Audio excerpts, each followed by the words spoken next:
কৃষ্ণনগর গ্রামে নিশা নামের 15 বছর বয়সী ছোট মেয়ে, সৎ মা পরমা ও সৎ বোন পুরী ও বাবা বসবাস করত। নিশার মা নিশাকে জন্ম দেওয়ার সময় মারা গিয়েছিল। নিশা বাড়ির সব কাজকর্ম করত। নিশার মা ও বোন কোনো কাজকর্মই করত না। তার বাবা তার মা ও বোনের সাথে মিলেমিশে তাকে অত্যাচার করত খুবই। নিশা, পরি অনেক নামকরা স্কুলে ভর্তি হতে যাচ্ছে। তুই তো জানিস নামকরা স্কুলে ভর্তি হলে ভালো রেজাল্টের দরকার হয়, কিন্তু নিশা তো খুবই খারাপ রেজাল্ট করেছে, তাই ভর্তি নিতে ওরা অনেক টাকা চাইছে। আমাদের কাছে তো এত টাকা নেই। তোর মায়ের হাড়টা যদি দিতি, সেটা বিক্রি করে নিশাকে ভর্তি করাতাম। তোর বাবা বলে দিয়েছে তোর মায়ের হাড়টা দেওয়ার জন্য। তোর বাবাই তো তোর মাকে হাড় গড়িয়ে দিয়েছিল।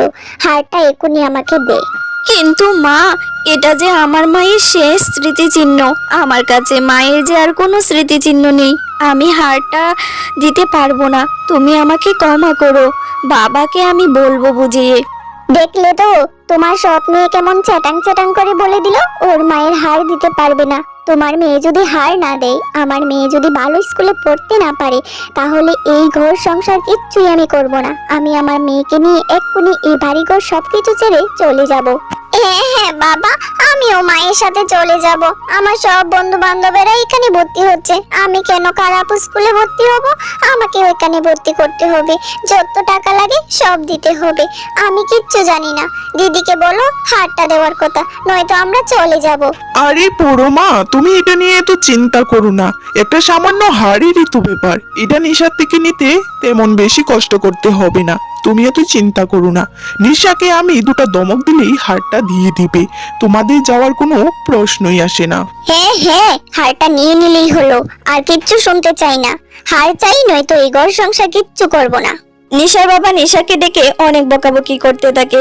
নিশার বাবার বকাবকি শুনে নিশা এক পর্যায়ে বাধ্য হয়ে তার মায়ের হাতটুকু তার বাবার হাতে তুলে দেয়।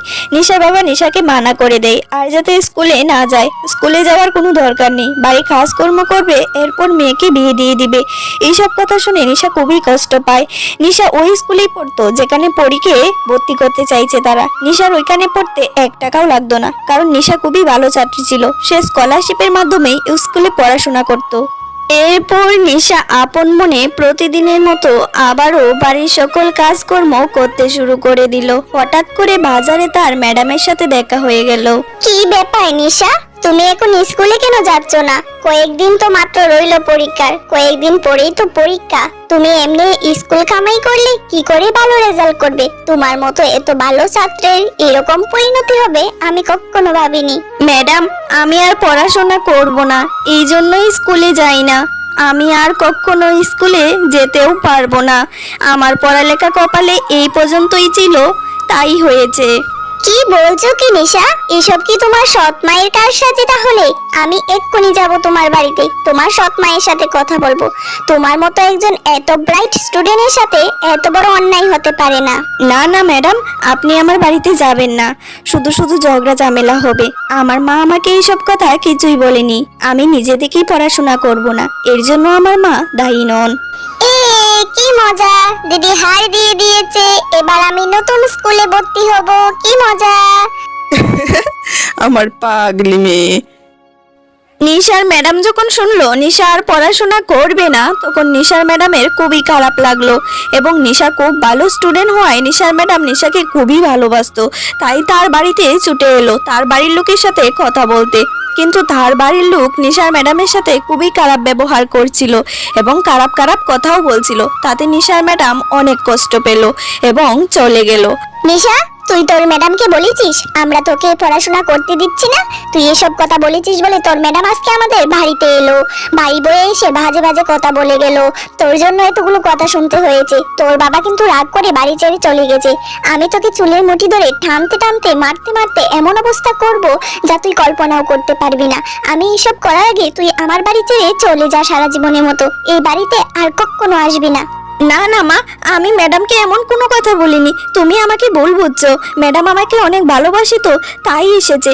আমি এমন কিচ্ছু বলিনি। মা, আমি তোমাদেরকে ছেড়ে কোথায় যাব? আমার তো আর কেউ নেই। বাবাকে বলো না আমার উপর রাগ না করতে। মা, আমাকে মারো কাটো, যা ইচ্ছে তা করো, আমাকে চলে যেতে বলো না। হ্যাঁ গো শোনো, আমার মাথায় একটা নতুন বুদ্ধি এসেছে। নিশাকে এভাবে বসিয়ে বসিয়ে খাইয়ে তারপর তো বিয়েও দিতে হবে। বিয়ের মধ্যে তো অনেকগুলো টাকা খরচ করতে হবে। তার চেয়ে বরং আমরা নিশাকে ওর ম্যাডাম আসার ব্যাপারটা নিয়ে মারধর করে বাড়ি থেকে বের করে দিই। তাহলে আমাদের আর গাঁটির গাঁটি টাকা গুনতে হবে না। আরে বাহ, তুমি তো খুব সুন্দর বুদ্ধি দিলে। চলো চলো, এক্ষুনি নিশাকে মারধর করে বাড়ি থেকে বের করে দেই। সাব্বাস, এতদিনে একটা খুব ভালো বুদ্ধি দিলে। এরপর নিশার সৎ মা ও বাবা নিশাকে খুব মারতে লাগলো এবং মারতে মারতে বাড়ি থেকে তাড়িয়ে দিল। নিশার ছোট বোন এসব দেখে খুবই মজা পাচ্ছিল। নিশা এত মার খেলো তার বাবা মায়ের হাতে। এরপর সে বাড়ি ছেড়ে জঙ্গলের এক কোনায় বসে কান্না করছিল। তখনই হঠাৎ করে তার ম্যাডামের সাথে দেখা হয়ে যায়। নিশা এইসব ভেবে কাঁদছিল। তার বাবা কি করে এতটা বদলে গেল এবং তার মায়ের কথাও খুব মনে পড়ছিল। নিশার ম্যাডাম নিশাকে বারবার জিজ্ঞেস করছিল কি হয়েছে তার। এরপর নিশা সবকিছু তার ম্যাডামকে জড়িয়ে ধরে খুলে বলতে লাগলো। তার ম্যাডাম এইসব কথা শুনে খুবই রেগে গেল নিশার বাবা মায়ের উপর এবং নিশাকে তার বাড়িতে নিয়ে গেল এবং নিশাকে বলল, তুমি আর ও বাড়িতে কখনো ফিরে যাবে না। আজকের পর থেকে তুমি আমার সাথেই থাকবে, তুমি আমার মেয়ের মতো। এইসব কথা বলে সে নিশাকে নিয়ে গেল। এরপর নিশার ম্যাডাম নিশাকে তার বাসায় নিয়ে গেল এবং খুব ভালো মতো পড়াশোনার সুযোগ সুবিধা দিল এবং নিশাকে তার মেয়ের মতোই আদর যত্ন করে বড় করতে লাগলো। নিশাও তার ম্যাডামের বাসায় খুব সুন্দর করেই পড়াশোনা করত। ম্যাডামের হালকা পাতলা কামে খুবই সহযোগিতা করত। এভাবে সে সেখানে খুব ভালো মতোই জীবন পার করছিল। দেখতে দেখতে নিশার পড়াশোনা শেষ হয়ে গেল। নিশার ম্যাডাম একটি ভালো ছেলে দেখে নিশাকে বিয়ে দিয়ে দিল। ম্যাডাম, আপনি না থাকলে যে আমার কি হতো? আমার নিজের মাও হয়তো আমার জন্য এত কিছু করতে পারতো না বেঁচে থাকলে। আপনি আমার জন্য যা যা করেছেন, আমি আপনার এই ঋণ কোনোদিনও শোধ করতে পারবো না। সব আল্লাহর ইচ্ছে।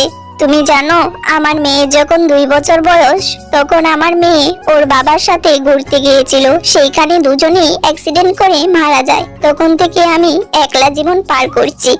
কিন্তু তোমাকে দেখে আমার বড্ড মায়া হতো, তাই তোমাকে আমি এত কষ্ট করে লালন পালন করে প্রতিষ্ঠিত করেছি। আজ আমি ধন্য, আমার আর কোনো কষ্ট নেই। আসলেই ম্যাডাম, আপনি আমার স্ত্রীর জন্য যা করেছেন তা ভুলার মতো নয়। সারা জীবন আপনার কাছে আমরা দুজনই ঋণী হয়ে থাকবো। আরে আরে জামাই বাবা, এসব বলে আর আমাকে লজ্জা দিও না। আমি তোমাদের জন্য যা যা করেছি তার ঋণ তোমরা একভাবে প্রতিদান স্বরূপ দিতে পারবে। আমি যখন বুড়ি হয়ে যাব তখন তো আমাকে দেখভাল করার মতো কেউই থাকবে না। তখন না হয় আমাকে তোমরাই দেখাশোনা করে নিও, তাহলেই তো সমানে সমান হয়ে গেল। অন্যদিকে দেখা যায় নিশার সৎ মা মারা যায়। নিশাকে বাড়ি থেকে তাড়ানোর পর নিশার আরো একটি সৎ ভাইয়ের জন্ম হয়। সেখানে নিশার সৎ ভাই বোন ও বাবা কাঁদছিল। কথায় আছে, একজনের জন্য গর্ত করলে নিজেই সেই গর্তে পড়তে হয়। নিশা মা হারা মেয়ে ছিল। ভালোবাসার বদলে কষ্ট দিল নিশার সৎ মা। এখন নিজের সন্তানেরাই মা হারা হয়ে সেই একই কষ্ট ভোগ করবে। এদিকে আমাদের নিশা খুব সুন্দরভাবে স্বামীর সাথে জীবনযাপন করেছিল। ওই যে রিভেঞ্জ অফ নেচার বলে একটি কথা আছে না, আল্লাহ মানুষকে ছাড় দেন কিন্তু ছেড়ে দেন না। আপনাদের যদি আমার গল্পটি ভালো লেগে থাকে লাইক কমেন্ট সাবস্ক্রাইব করবেন। ধন্যবাদ।